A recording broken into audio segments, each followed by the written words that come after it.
Selamat berjumpa dalam pembelajaran Bahasa Indonesia bersama saya Nixon Tampu Bolon MPD. Pada kesempatan kali ini kita mengambil topik surat lamaran pekerjaan untuk kelas 12. Dalam pembelajaran kita kali ini kita mengangkat pembelajaran dari KD 311 mendata isi dan sistematika dalam surat lamaran pekerjaan, KD 411 menyimpulkan sistematika dan unsur-unsur isi surat lamaran pekerjaan. Kita mulai dari surat lamaran pekerjaan, yaitu pengertiannya. Surat lamaran pekerjaan adalah surat permohonan untuk memperoleh suatu pekerjaan atau jabatan.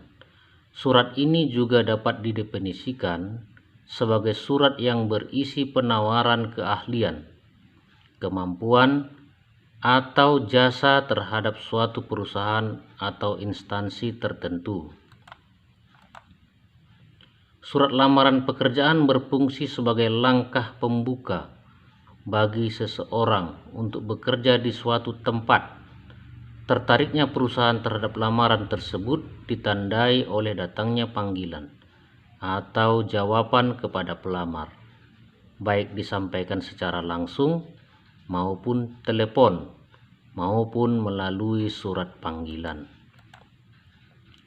Isi surat lamaran pekerjaan.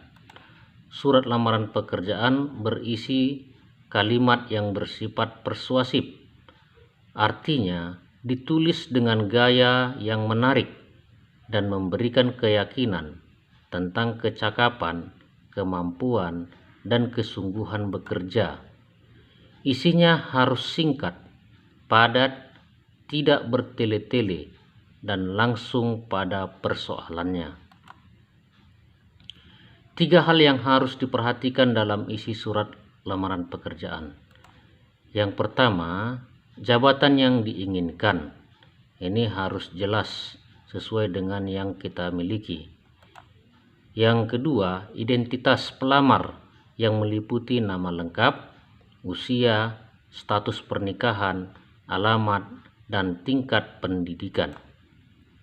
Yang ketiga, kualifikasi pelamar, yaitu latar belakang pendidikan, pengalaman kerja, dan keahlian.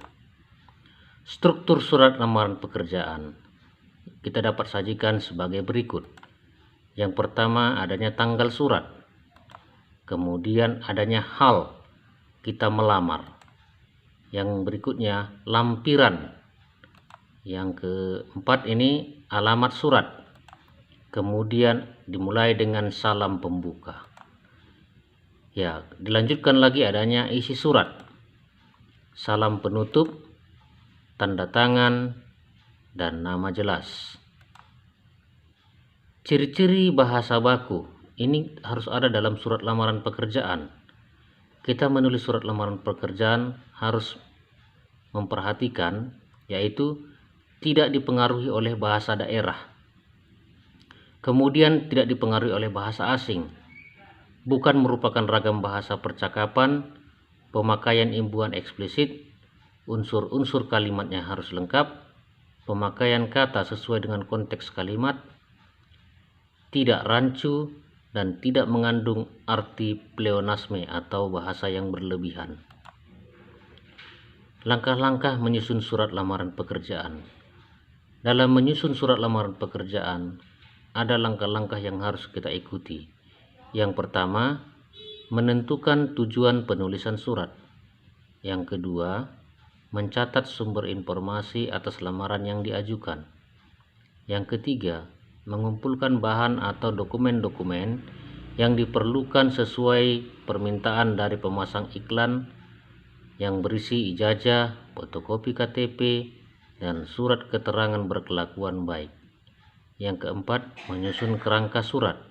Yang kelima, mengembangkan kerangka surat.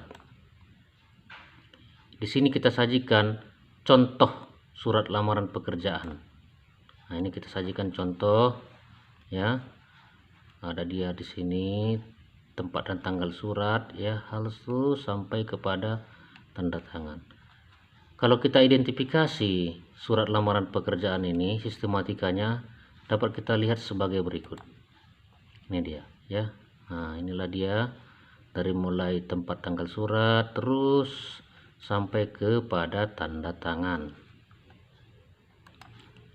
Nah, selanjutnya setelah kita sudah memahami teks tersebut, maka kita akan memperhatikan inilah yang akan kalian kerjakan dalam pokok bahasan kita kali ini. Yang pertama, susunlah rangkuman materi pertemuan 1 dengan menggunakan bahasamu sendiri. Yang kedua, identifikasi isi dan sistematika surat lamaran berikut ini. Disajikan sebuah surat lamaran ya. Nah, nanti ini Bapak buat juga nanti pada contoh yang berikutnya. Kemudian tugas dibuat dalam bentuk file Microsoft Word, dikirim ke Google Classroom Mapel Bahasa Indonesia. Pengumpulannya sesuai dengan jadwal pembelajaran. Ya, semoga Anda dapat memahaminya. Selamat mengerjakan tugas, kerjakanlah dengan baik.